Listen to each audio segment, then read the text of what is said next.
Hello दोस्तों, एक बार फिर से स्वागत है मेरे यूट्यूब चैनल मिशन हिंदी में। उम्मीद है आप लोग ठीक होंगे, स्वस्थ होंगे। तो चलिए बढ़ते हैं अपने टॉपिक की तरफ। आज आप लोगों को हम संस्कृत में वृद्धि संधि बताएंगे। वृद्धि संधि बताएंगे जो आपके सिलेबस में है। आपके संधि मतलब संधि समझ लीजिए, 1 नंबर पक्का पूछा जाएगा, चाहे जो संधि हो। संधि चाहे जो हो, लेकिन संधि का समझ लीजिए 1 नंबर आपके क्वेश्चन पेपर में पक्का आएगा। तो आप लोग अगर ट्रिक के माध्यम से पढ़ लेंगे, कोई भी संधि ट्रिक के माध्यम से जब पढ़ लेंगे तो आप लोगों को रटने की बिल्कुल ही ज़रूरत नहीं पड़ेगी। ट्रिक ऐसा माध्यम होता है जो आपके रटने को आसान कर देता है, आपके सिलेबस को आसान कर देता है, आपके टॉपिक को आसान कर देता है। तो कोई भी चीज़ आप समझ लीजिए, अगर मान लीजिए कि आप ट्रिक के माध्यम से कुछ पढ़ें तो आप लोगों को जल्दी ही याद हो जाएगा। इस तरह देख लीजिए, हमने वृद्धि संधि की ट्रिक लिखी है और वृद्धि संधि होता क्या, उदाहरण सहित आप लोगों को बताएंगे। तो चलिए बढ़ते हैं टॉपिक की तरफ। देख लीजिए वृद्धि संधि होता क्या है, पहले जान लीजिए वृद्धि संधि होता क्या है। कोई शब्द है, समझ लीजिए, जब शब्द में आ या आ आए, मान लीजिए कह लीजिए छोटा आ बड़ा आ के बाद अगर ये आए तो वहाँ पर आय हो जाता है। छोटा आ बड़ा कह लीजिए या आ के बाद ए आए तो वहाँ पर आय हो जाता है। इसी तरह आ और आ, छोटा आ बड़ा जो भी कह लीजिए, जिससे आप समझ जाइए, छोटा आ बड़ा के बाद अगर मान लीजिए ओ आ रहा है या औ आ रहा है तो वहाँ पर क्या हो जाएगा, औ हो जाएगा। अभी आपको हम समझ लीजिए उदाहरण के माध्यम से ये पूरी स्थिति से मतलब सब चीज़ समझाएंगे कि कहाँ पे आय हो जाता है, कहाँ पर अ हो जाता है। ये सभी चीज़ उदाहरण के माध्यम से आप लोगों को बताएंगे। तो पहले ट्रिक जान जाइए क्या होता है। देख लीजिए जो भी बताए हैं ये हम लिखे भी हैं, वही आप लोगों के लिए। जब आ के बाद ए आए तो आय हो जाता है। इसी तरह आ के बाद ओ आए तो अ हो जाता है। देख लीजिए, आप लोगों का अगर स्क्रीनशॉट लेने का मन करे तो आप लोग ले सकते हैं, ठीक है। अब देख लीजिए हमने ट्रिक भी लिखा है, ट्रिक के माध्यम से बताएंगे ऐसा कि आप लोगों को पूर्णतः समझ में आ जाएगा। देख लीजिए ट्रिक क्या है। ट्रिक ये है, किसी शब्द में अगर कोई शब्द है, आपका संधि पूछा गया, कोई शब्द दे दिया गया आपको, अगर ये मात्रा दिख जाए आपको, यानी कि ऊपर 2 मात्रा इस तरह का लगा है तो वहाँ पर वृद्धि संधि हो जाता है। अगर मान लीजिए कि इस तरह का मात्रा आपको दिख जाए तो यहाँ क्या हो जाता है, गुण संधि हो जाता है। और यही मान लीजिए कि 2 मात्रा लगा है तो क्या हो जाएगा, वृद्धि संधि हो जाएगा।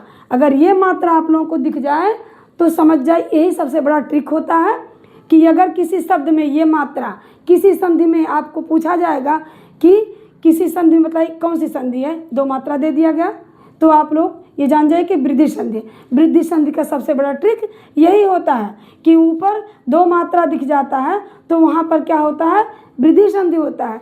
चाहे आपका हिंदी का मतलब टॉपिक हो, ये संधि या संस्कृत का, दोनों में आप लोगों के यही ऊपर 2 मात्रा दिखेंगे। अय की मात्रा, औ की मात्रा जो भी लगेगा, देख लीजिए अय की मात्रा, औ की मात्रा जब भी लगेगा, नीचे आप देखिएगा मत, ऊपर केवल 2 मात्रा देख लीजिए, वही आपका सबसे बड़ा ट्रिक होता है वृद्धि संधि का। अब उदाहरण के लिए देख लीजिए हमने क्या लिखा है। ये हमने 4 उदाहरण लिखा है आप लोगों को समझाने के लिए कि कहाँ आय हो जाता है, कहाँ अ हो जाता है। अभी आप लोगों को पूरा तरीके से बताएंगे। देख लीजिए, जैसे देख लीजिए हमने एक शब्द ले लिया सदैव, सदैव हमने ले लिया। अब इसका संधि किया गया, देख लीजिए सदाधन यो, सदाधन यो हो गया तो सदैव हो गया। अब सदैव में देख लीजिए यहाँ पर 2 मात्रा आया ना, देख लीजिए सदैव में 2 मात्रा है। नीचे आप बिल्कुल मत देखिएगा, खाली ऊपर आप देखते जाइएगा कि 2 मात्रा लिखा है, 2 मात्रा लगा है, तो आप ये समझ लीजिए कि पक्का वृद्धि संधि होगा। और अगर कहीं 1 मात्रा दिख जाए तो समझ लीजिए वहाँ पर गुण संधि होता है। गुण संधि का ये ट्रिक होता है और वृद्धि संधि का ये ट्रिक होता है। 2 मात्राएं ऊपर लगी रहेंगी, चाहे आपका हिंदी का संधि हो, चाहे आपका संस्कृत का संधि हो, मतलब दोनों संधियों में संस्कृत का मतलब हो या हिंदी का, ये 2 मात्राएं ऊपर दिखेंगी, ठीक है। तो इस तरह देख लीजिए हमने आप लोगों को बताया है। अब यहाँ देख लीजिए, यहाँ दूसरे एग्जाम्पल में हमने क्या लिखा, महाधन ऐश्वर्यम, महाधन ऐश्वर्यम।